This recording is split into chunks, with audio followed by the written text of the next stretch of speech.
My children? Your children. I think 4 out of 4 is a good score. I think that's very good. You know, for Pam, that little baby that was left to me. Yes. And I was in my 50s and going to seminary. I was 56 when I finished seminary. I had Mama and Pam.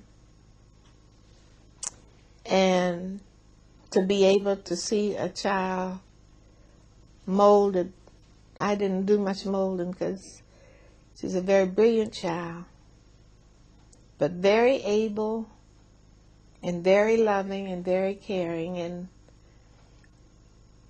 I don't think I was able I mean, each of them are, you know, all your children are yours, but all of them are just as different as they can be. Yes, they are. And by the time I got to taking Hebrew and Greek with Mama and Pam, and these two strong individuals, I decided I would let the Lord handle them together. Because I said there's a century between these two.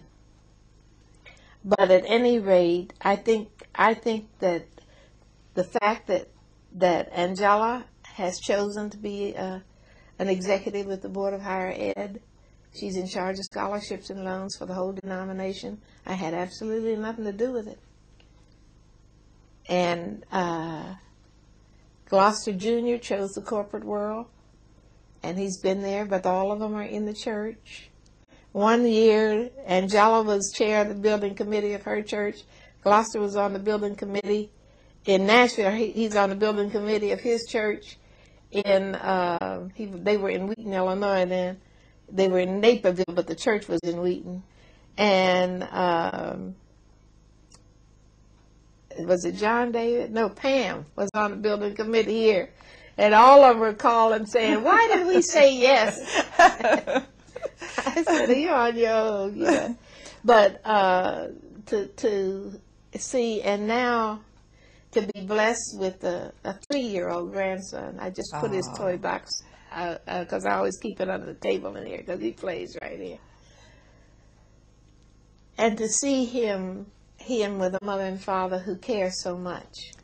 And what a to wonderful see the way beginning that, for him, see too. the way that, yes, see the way that when the family gets together, there are over 125 of us at least who come together. Oh, that's fantastic. My oldest, my children are doing really well.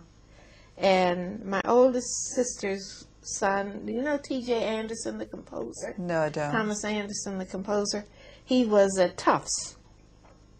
In Boston. He retired from Tufts in Boston. And Boston's Symphony is going to do some music for him for the 3rd to celebrate his birthday. Fantastic. He's retired now. But he is a composer, and I just got my book that my other brother's son has just written. And I can hear my mother and father, and feel them in the other. That's right. And I remember one day when Pamela was in high school, I had the children's program at church in Richmond, and she called from school and said, I'm not going to come by the program because I'm going downtown. She was a junior in school. And when I got home, she had, on the piano, she had gotten 2 little rosebud vases and 2 red silk flowers. And she said, Mama, that's you and that's me. Oh. And nobody can ever take us apart. Oh, wow. What a beautiful message. And for a child whose mother had deserted her. That's right. That's right. And that's why she left Atlanta and that's came right. to California. She said you're too far away. Yes, exactly. I can understand that But the now. thing about it is, I remember my mother saying, you're talking about adopting this child and you're too old to do that. And she was being very sensible. But that wasn't what the message to me was. That nobody was, she asked me when she was 4 years old, if my mother knocked on the door, would you open it? And I said, yes. she said, well, why did she leave? I said, nobody can answer that but her. But she knows the door is open. Mm-hmm. And so through the years, it's been an amazing journey to watch her develop. And it wasn't until she finished UC Berkeley that, I don't know what happened. I was teaching. I taught at the seminary out here when I retired at Pacific School of Religion. I taught preaching and evangelism. And after the earthquake, then the traffic was routed, so it took me 2.5 hours to get home on a trip that was usually about 45 minutes. And I said, good night, this is too much, and I got to speak down here for the chaplains of the United Methodist Church. All the chaplains in the country were meeting right down the street here. And I said, I'll go in and get a cup of coffee. For some reason, Pam decided she was going to rebel. She told me about it the next day. She was, I don't know what had gotten her. She had just graduated from Berkeley. And she said to me the next day, she said, Mom, I'm sorry I talked to you like you did, but you know, I never had a chance to rebel as a teenager. I said, well, listen, you missed your turn. Because I was 72. I said, I know I'm too old for teenage rebellion. So you surely must be. But there's never been any problem. And so when she moved, I told her that day, I said, Pam, I think the thing that's happening is you're a woman now, and I'm a woman, and I'm not going to stop being a mama. So the thing that you need to do, you need to put housing in your budget.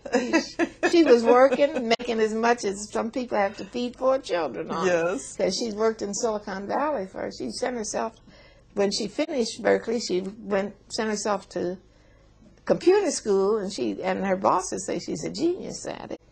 And then she sent herself, got a master's in, what do you call it?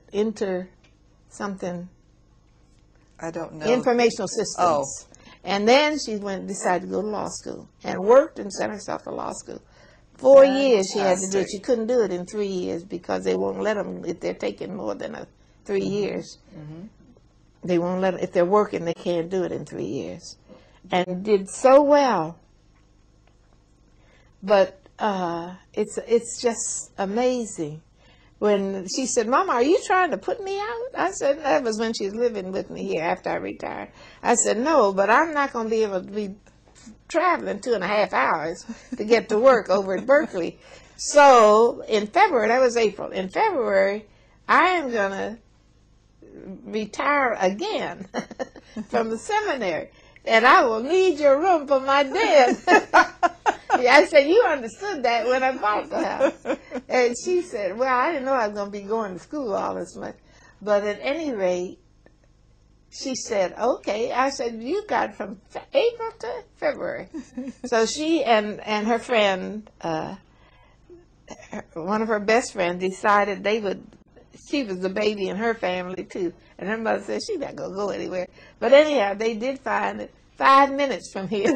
Of course. So when the kids came for Thanksgiving, they told Pam, said, Pam, you don't know how to leave home. You don't leave home by moving 5 minutes from your mother. She said, I do. And so she said, wait till they find out I'm getting a condo in your building. And there she is. Here she is. But now the Women's Hall of Fame, I did not know why I was chosen or how I was chosen. But this daughter, Pam, the one who I just met today, yes, came to me and said, Mama, on the internet, they were requesting anybody who wanted to nominate, and you fit all those, so I just wrote it up and sent it in. And I said, you did that, Pam? And she said, yes. And then they elected me. Again, something else. And Pam and my other daughter-in-law from Philadelphia were there with me. We had just had a family reunion, but they wanted to be with me that was some day too. So this was 3 years ago? 3 years ago. In 2000, yeah. okay. In 2000. Yes, because I just sent back my recommendations. They put us all to work in some way. I don't hold on to it, but my regret was that I didn't go on and graduate from college. The first time? The first time, and that I didn't listen to my parents, because they said, you are not ready for marriage.